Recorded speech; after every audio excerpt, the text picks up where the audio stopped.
पूर्वतन मुख्यमंत्री नवीन पट्टनायक परे मुख्यमंत्री आसन पर पश्चिम ओडिशा कार्ड खेली पके बीजेपी।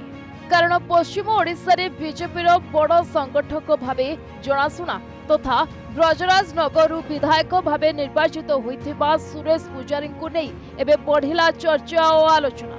समस्त मुहरे एबे मुख्यमंत्री आसन रे बसिबाकू जाउछंती सुरेश पुजारी। जदि सुरेश को राजनैतिक क्यारियर देखिबा तेबे से छात्र जीवन ही निजर राजनैतिक क्यारियर आरंभ करथिले। ओडिशा बीजेपी सभापति मध्य थिले। एहा सह सुरेश कर निर्मल और निर्विवादी भावमूर्ति मध्य रहिछि। ओडिशा बीजेपी बड़ चेहरा हेउछंती सुरेश। पश्चिम ओडिशा रे बीजेपी बड़ संगठक भावे जनाशुना मध्य मार्जित और शालीनता वक्तव्य रखुथिबा नेता हेउछंती सुरेश।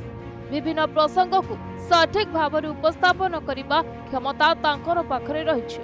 तेणु तांकु मुख्यमंत्री आसन रे बसाइबाकू चर्चा हेउछि। 2019 रे बरगढ़ लोकसभा आसनरु निर्वाचित होइथिले सुरेश। तेबे पश्चिमबंग सह विभिन्न राज्यर मध्य प्रभारी रहिछंती सुरेश। तेणु पूर्वतन मुख्यमंत्री नवीन पट्टनायक परे सुरेश पुजारी मुख्यमंत्री आसन हातेइले ओडिशार उन्नति तथा प्रगति उपरे एहार बेस बड़ प्रभाव पड़िपारे। तेबे वर्तमान ओडिशा पई मुख्यमंत्री बाछिबा पई दुई जण पर्यवेक्षकों को नियुक्ति करिछि बीजेपी। केंद्र मंत्री राजनाथ सिंह और भूपेंद्र यादव को ही दायित्व दिया जायछि कि ओडिशार मुख्यमंत्री हेबो ताहा एही दुई नेता निर्णय करिवे। ब्यूरो रिपोर्ट प्रतिदिन टीवी।